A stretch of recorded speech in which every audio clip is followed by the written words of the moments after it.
नमस्कार, बुलेटिन में आपका स्वागत है और मैं आपके साथ हिमानी। खबरों में बात करेंगे उत्तराखंड की। देहरादून और ऋषिकेश में आयकर विभाग ने ताबड़तोड़ छापेमारी की है। गुरुवार सुबह आयकर विभाग की कई गाड़ियां देहरादून और ऋषिकेश पहुंची, जहां उन्होंने देहरादून के प्रॉपर्टी डीलर मंजीत जौहर, राम लुम्बा और मेहता ब्रदर्स, नेटर्स भाटिया, नवीन कुमार मित्तल और भूमाफिया मित्तल ग्रुप के ठिकानों पर छापेमारी की। साथ ही सूत्रों के हवाले से खबर है कि देहरादून में आयकर विभाग के एडिशनल डायरेक्टर ठाकुर मप्पाल और डिप्टी डायरेक्टर रितेश भट्ट के नेतृत्व में ये छापेमारी की कार्रवाई की गई।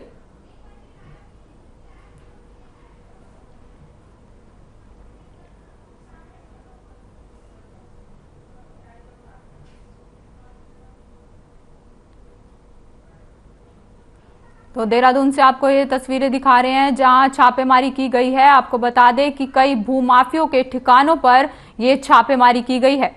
तो देहरादून और ऋषिकेश आज आयकर विभाग की टीम पहुंची, जहां उन्होंने कई दुकानदारों पर छापेमारी की। तो तस्वीरें भी आप देख सकते हैं देहरादून से, जहां कई भूमाफियों के ठिकानों पर छापेमारी की गई है। आपको बता दें कि आज आयकर विभाग की टीम देहरादून पहुंची, साथ ही ऋषिकेश भी पहुंची, जहां उन्होंने छापेमारी की।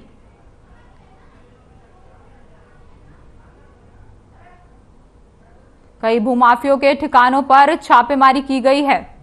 देहरादून और ऋषिकेश में ये छापेमारी की गई। आपको बता दें कि आयकर विभाग की टीम ने आज देहरादून और ऋषिकेश में छापेमारी की है।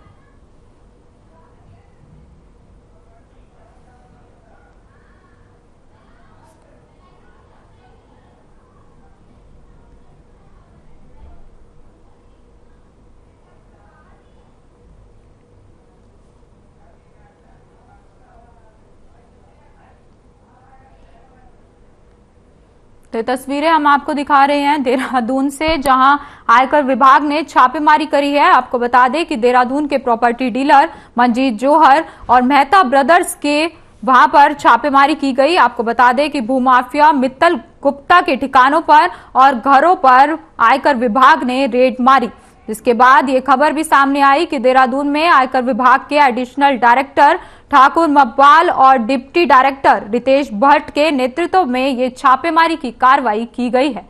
तो तस्वीरें आप देख सकते हैं देहरादून से, जहां आयकर विभाग ने छापेमारी की है और लगातार आयकर विभाग की तरफ से ताबड़तोड़ छापेमारियां लगातार की जा रही हैं। तो सुबह सुबह आयकर विभाग की कई गाड़ियां देहरादून पहुंची, साथ ही ऋषिकेश भी पहुंची, जहां उन्होंने छापेमारी की। ये तस्वीरें आप देख सकते हैं देहरादून से।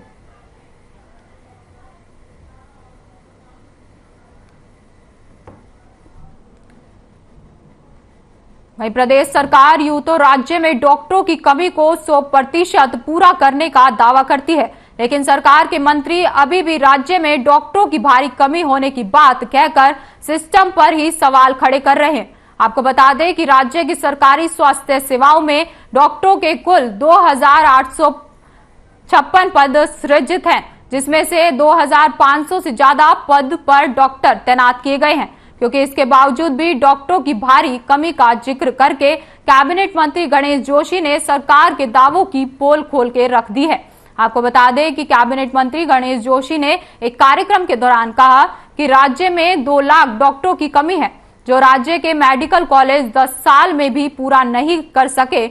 हालांकि स्वास्थ्य विभाग महानिदेशक के अनुसार राज्य में डॉक्टरों की कमी को लगातार पूरा किया जा रहा है। उन्होंने कहा कि जल्द ही रिक्त पदों पर भी तैनाती कर दी जाएगी।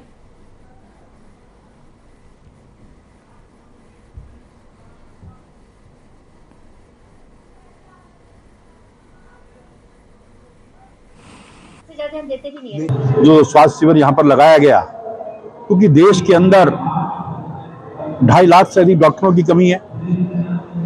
अकेले हमारे प्रदेश के अंदर 20,000 से अधिक डॉक्टरों की कमी है और जितने हमारे मेडिकल कॉलेज चल रहे हैं 10 साल तक भी डॉक्टर तैयार करते रहे तो हम स्वास्थ्य सेवाओं को पूरा नहीं कर सकते। ऐसे में सरकार की संस्थाओं द्वारा जो काम किया जाता है वो सराहनीय है। हमारे राज्य में स्वीकृत पद हैं 2856 और हमारे पास डॉक्टर काम कर रहे हैं 1924। लेकिन हमारे पास जो अतिरिक्त हैं, जैसे बॉन्डधारी चिकित्सक हैं, वो 466 हैं। संविदा में काम कर रहे चिकित्सक 122 हैं। तो जो टोटल कार्यरत चिकित्सक है सब मिला के हैं वो है 2512। हाँ, रिक्त अभी हैं 344 हमारे पास रिक्त हैं और हमारी कोशिश है कि हम इन पदों को भी भरें, क्योंकि अब मेडिकल कॉलेज से डॉक्टर्स, MBBS डॉक्टर्स आने लगे हैं और वो ज्वाइन भी कर रहे हैं। मैंने कहा सरकार में ऐसे ऐसे लोग हैं जिनको सरकार की जो वास्तविक स्थिति है उसके परिप्रेक्ष्य में कोई जानकारी नहीं है, जो मर्जी आए बयान दे देते हैं। तो गणेश जोशी भी उनमें एक है, वो भी रोज सुर्खियों में रहना चाहते हैं। अब सुर्खियों में बने रहने के लिए अगर सही बात कहेंगे तो आप भी कहेंगे ठीक है दिखा देंगे, जब ऐसी बात कहेंगे तो आप भी कहेंगे कि भाई हाँ मंत्री का ज्ञान तो क्या कहना। वहीं देहरादून स्मार्ट सिटी के कार्यों को लेकर सत्ताधारी पार्टी के विधायक खजान दास और देहरादून के मेयर सुनील उनियाल गामा ने कई बार सरकार पर सवाल खड़े किए हैं। हाल ही में पूर्व सीएम त्रिवेंद्र सिंह रावत ने भी मौजूदा सरकार की ओर से बदले गए अधिकारियों को लेकर सरकार को कटघरे में खड़ा किया था।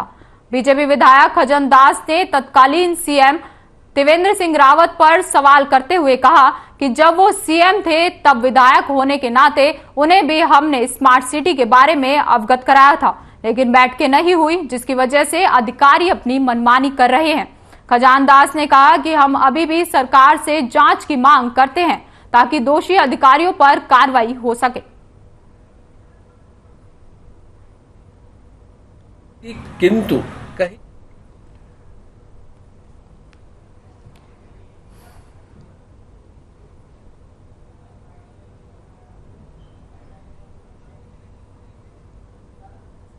और समय भी ये बातें सामने आती थी और आपस में विभागों का तालमेल नहीं होने के कारण ये लंबा लटक गया मामला और सीओ स्मार्ट सिटी ने भी संज्ञान लिया, बहुत कोशिश की, किंतु कहीं न कहीं जो इसकी फाउंडेशन थी शुरू से ही गलत डाली गई है। उसमें अनुभवी लोग नहीं थे, इसलिए लगा कि जो इंजीनियर थे वो थ्योरिकल तो थे किंतु प्रैक्टिकल उन्होंने कभी काम नहीं किया था, इसलिए ये विलंब हुआ है और इसलिए माननीय मुख्यमंत्री जी ने इसका संज्ञान लिया। पहली बार कोई मुख्यमंत्री इस तरह की बैठक बुलाता है जिसमें भाई कांग्रेस के पूर्व प्रदेश अध्यक्ष और चक्राता से विधायक प्रीतम सिंह समेत करीब 400 से 500 कांग्रेसियों के खिलाफ डालनवाला कोतवाली में मुकदमा दर्ज किया गया है। आपको बता दें कि कांग्रेस जनों ने चक्राता विधायक प्रीतम सिंह के नेतृत्व में सरकार के खिलाफ प्रदर्शन करते हुए सचिवालय को कूच किया था। पुलिस ने सुरक्षा व्यवस्था के पुख्ता इंतजाम के समूचे इंतजाम किए थे। इसके बावजूद कुछ कार्यकर्ता बैरिकेडिंग लागने में कामयाब हो गए और सचिवालय गेट तक पहुंच गए, जिसके बाद करीब 500 कांग्रेसियों पर केस दर्ज किया गया है। वहीं कांग्रेस के प्रदेश अध्यक्ष करण माहरा ने इस मसले पर सरकार पर हमला बोला और सरकार को तानाशाही बताया। उन्होंने कहा कि जब फॉरेस्टवादी लोगों की सरकार आती है तो वही इसी तरह के काम करते हैं।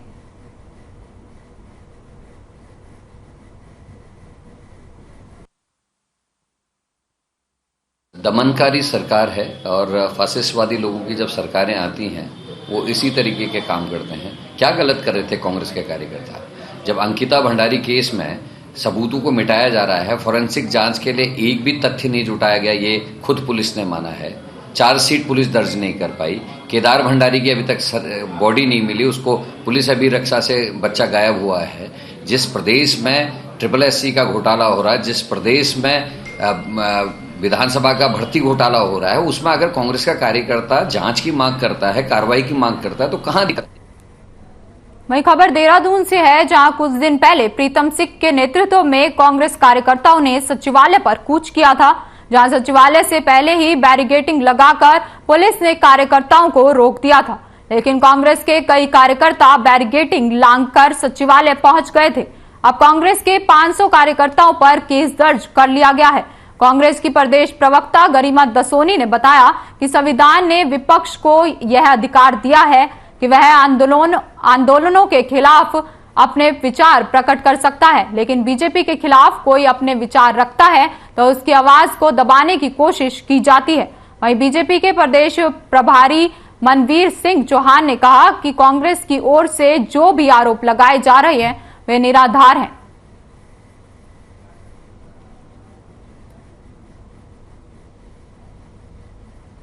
देखिए, कानून अपने ढंग से अपने आप काम करता है। एक जो व्यवस्था बनाई गई है वो व्यवस्था के तहत में काम किया जा रहा है। और कांग्रेस के पास जब बोलने के लिए कुछ नहीं हो तो हमेशा इसी सबको बोलते हैं कि उनको जो बोलने के लिए जो है रोका जा रहा है या उनको जो है कुचला जा रहा है, इस तरह से शब्द उनके रहते हैं।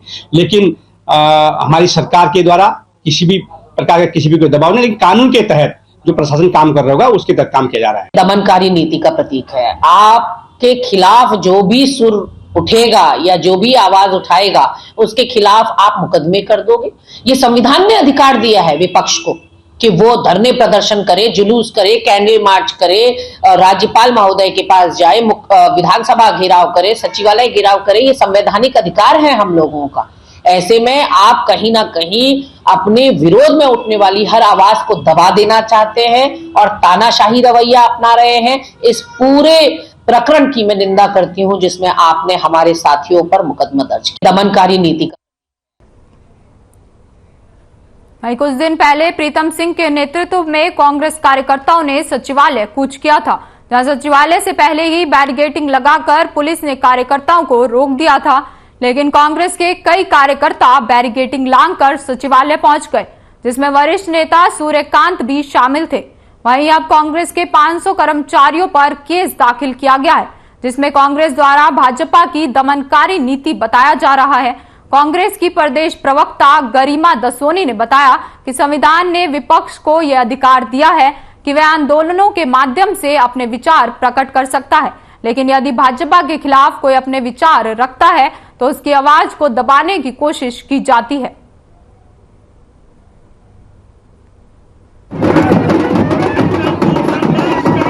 दमनकारी नीति का प्रतीक है। आपके खिलाफ जो भी सुर उठेगा या जो भी आवाज उठाएगा उसके खिलाफ आप मुकदमे कर दोगे। ये संविधान ने अधिकार दिया है विपक्ष को कि वो धरने प्रदर्शन करे, जुलूस करे, कैंडल मार्च करे, राज्यपाल महोदय के पास जाए, विधानसभा घेराव करे, सचिवालय घेराव करे। ये संवैधानिक अधिकार है हम लोगों का। ऐसे में आप कहीं ना कहीं अपने विरोध में उठने वाली हर आवाज को दबा देना चाहते हैं और तानाशाही रवैया अपना रहे हैं। इस पूरे प्रकरण की मैं निंदा करती हूं जिसमें आपने उत्तराखंड में वक्फ बोर्ड की दायरे में आने वाले सभी 103 मदरसों में अगले साल से ड्रेस कोड लागू होगा। वक्फ बोर्ड के अध्यक्ष शादाब शमन ने कहा कि प्रदेश के 103 मदरसों में ड्रेस कोड लागू किया जाएगा। इसके अलावा सभी मदरसों में एनसीईआरटी की बुक भी लागू की जाएगी। शादाब शम्स ने कहा कि मदरसों को मॉडल स्कूल के तर्ज पर चलाई जाने की भी तैयारी की गई है। पहले चरण में 7 मदरसे मॉडल बनाए जाएंगे, जिसमें 2 देहरादून, 2 उधम सिंह नगर, 2 हरिद्वार और 1 नैनीताल के मदरसे को मॉडल बनाया जाएगा।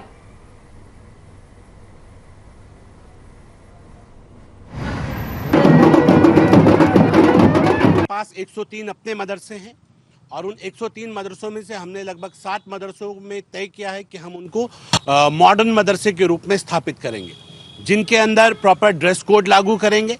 और उसके बाद वो मॉडर्न मदरसे होंगे, वो मॉडर्न मदरसे होंगे और उन मॉडर्न मदरसे की तालीम भी मॉडर्न होगी। हमने कहा है कि फजर की नमाज के बाद से 8 बजे तक सामान्य मदरसे की तरह चलेंगे, 8 बजे से 2 बजे तक वो सामान्य स्कूल की तरह चलेंगे, जिसके अंदर एनसीईआरटी की। वहीं बाजपुर कोतवाली पुलिस ने कोर्ट के आदेश का उल्लंघन करने पर 3 धार्मिक स्थलों पर चालान करने की कार्रवाई की है। साथ ही पुलिस ने 3 धार्मिक स्थलों को नोटिस जारी किए हैं। इस दौरान पुलिस ने धार्मिक स्थलों की कमेटी को कोर्ट के आदेशों का पालना करने की चेतावनी भी दी। आपको बता दें कि कोर्ट ने धार्मिक स्थलों पर बजने वाले लाउड स्पीकर पर प्रतिबंध लगाया हुआ है, लेकिन आदेश जारी होने के बाद भी बाजपुर में कुछ धार्मिक स्थलों पर आदेशों का पालन नहीं हो रहा। बाजपुर सीओ भूपेंद्र सिंह भंडारी ने बताया कि कई बार धार्मिक जगहों पर लाउड स्पीकर न बजाने की अपील की गई है, लेकिन इसके बावजूद भी कुछ धार्मिक स्थल पर लाउड स्पीकर बजाया जा रहा है, जिसके चलते पुलिस ने कार्रवाई की है।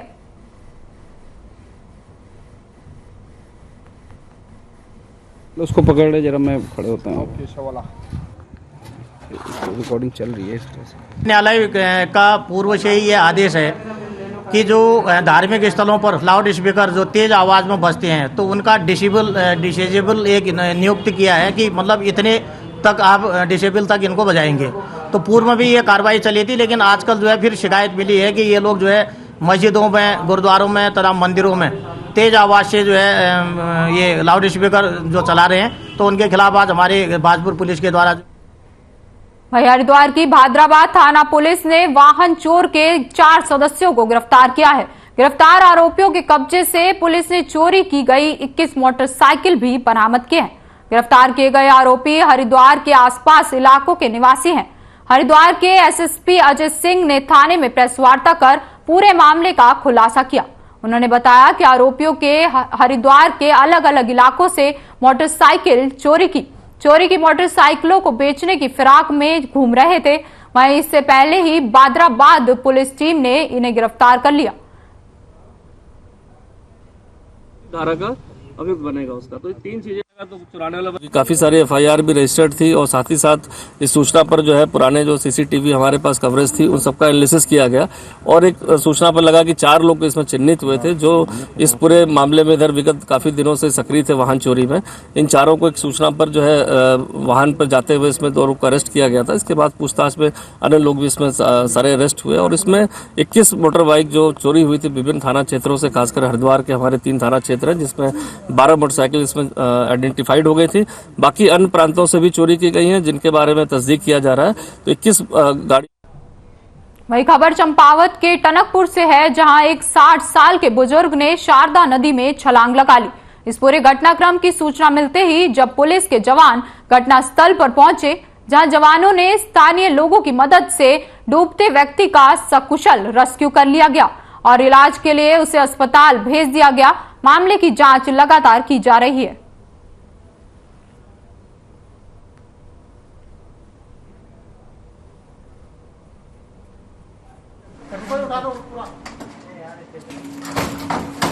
हमारे पास शारदा घाट पर सूचना आई कि व्यक्ति जो है शारदा बैराज की तरफ को जो है समुद्र की तरफ जा रहा है, तो हम मौके पर पहुंचे। हमारे पहुंचते पहुंचते उन्होंने जो छलांग लगा दी थी, उस सृष्टि निकाल करके सरकारी अस्पताल टनकपुर में जो दाखिल कर दिया गया है। अभी उस सृष्टि से फिलहाल उपचार उसका चल रहा है।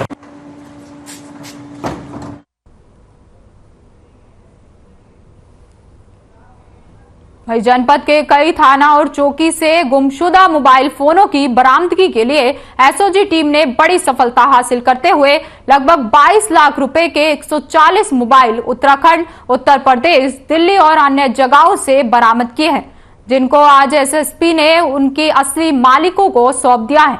अलग अलग थाना और चौकियों में मोबाइल की गुमशुदगी की सूचना पर यह कार्रवाई की गई और वहीं वरिष्ठ पुलिस अधीक्षक ने एसओजी को समय समय पर निर्देश दिए थे, जिस पर कार्रवाई करते हुए पुलिस को बड़ी सफलता हासिल हुई है।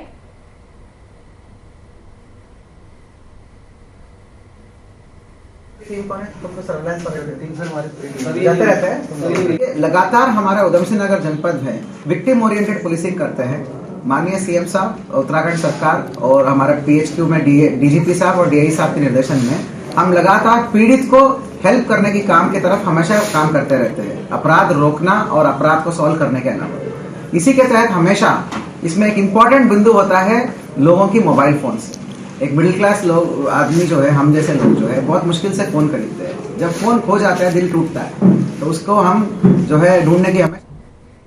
वहीं कोटद्वार में जिला स्तरीय खेल महाकुंभ का शुभारंभ हुआ। खेल मैदान डाडा मंडी में प्रमुख महेंद्र राणा ने सरस्वती वंदना कर कार्यक्रम का उद्घाटन किया। आपको बता दें कि खेल प्रतियोगिता 3 दिन तक चलेगी, जिसमें athletics, kabaddi, volleyball, badminton, football, 600 metre दौड़ और 60 मीटर दौड़ का आयोजन किया जाएगा।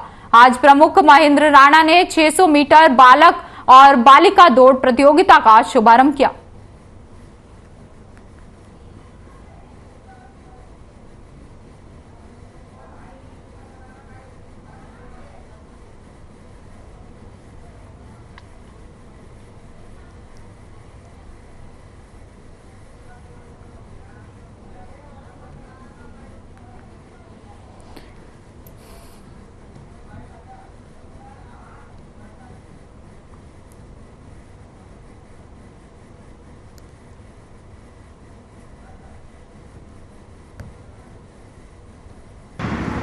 आज खेल महाकुंभ 2022 द्वारी खाल के अंदर शुभारंभ हो गया है और मैं सभी प्रतिभागियों को, सभी खिलाड़ियों को ढेर सारी शुभकामनाएं देता हूं, सभी गुरुजनों को बधाई देता हूं। और बड़े अच्छे से आज जिस तरह से खेलों की प्रतियोगिता हो रही है, मेरे को बड़ा अच्छा लगा और मैं सबको ढेर सारी शुभकामनाएं देता हूं।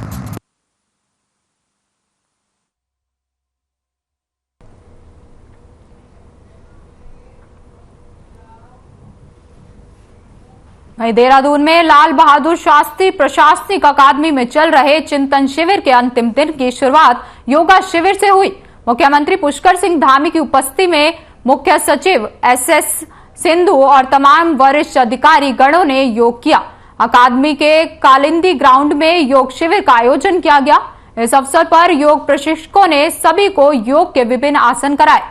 इस दौरान मुख्यमंत्री पुष्कर सिंह धामी सहित अधिकारियों ने योग के आसनों का अभ्यास भी किया।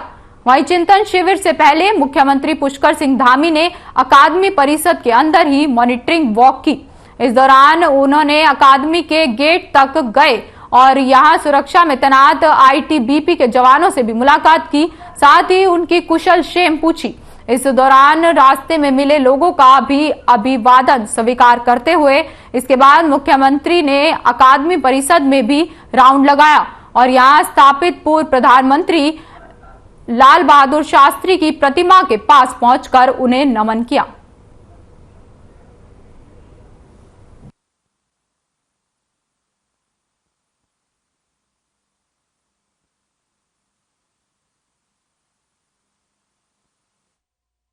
वहीं टनकपुर के रोडवेज परिवहन निगम बस स्टैंड पर कुछ लोगों का एक युवक की पिटाई करते हुए वीडियो तेजी से वायरल हो रहा है। वीडियो में देखा जा रहा है कि कुछ लोग एक युवक की पिटाई कर रहे हैं। बसों में से जबरन सवारी उतारने का आरोप भी लगा रहे हैं। मिली जानकारी के मुताबिक युवक सवारी के साथ अभद्रता कर रहा था, जिसके चलते लोगों ने मिलकर उसकी पिटाई कर दी।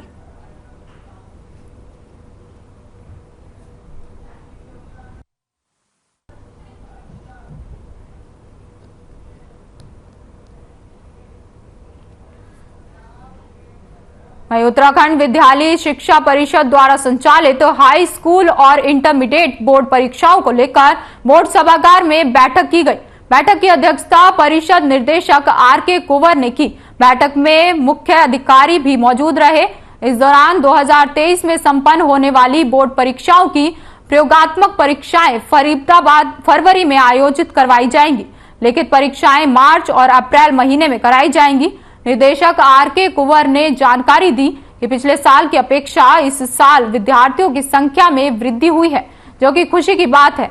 उन्होंने बताया कि इस साल 16,111 विद्यार्थी बढ़े हैं। साथ ही उन्होंने बताया कि इस परीक्षाओं को लेकर पूरे प्रदेश में 1,333 परीक्षाएं केंद्र बनाए गए हैं। परीक्षा नकल विहीन एवं पारदर्शिता से कराने को लेकर मुख्य शिक्षा अधिकारियों की भी बैठक में आवश्यकता निर्देश दिए गए।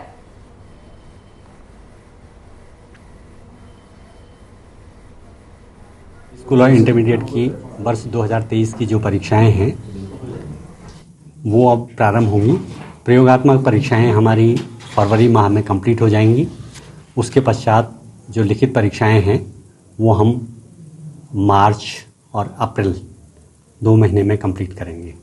तो इसी की हम तैयारी करने जा रहे हैं कि कितने केंद्र होंगे। सभी जिलों में लगभग 1,333 परीक्षा केंद्र हम बनाने जा रहे हैं। अभी उसकी समीक्षा ही चल रहे हैं। सारे जिलों के मुख्य शिक्षा अधिकारी यहाँ पे आए। संस्थागत है, 36 बच्चे प्राइवेट हैं, टोटल 4,000। फिलहाल इस बुलेटिन में इतना ही। नमस्कार।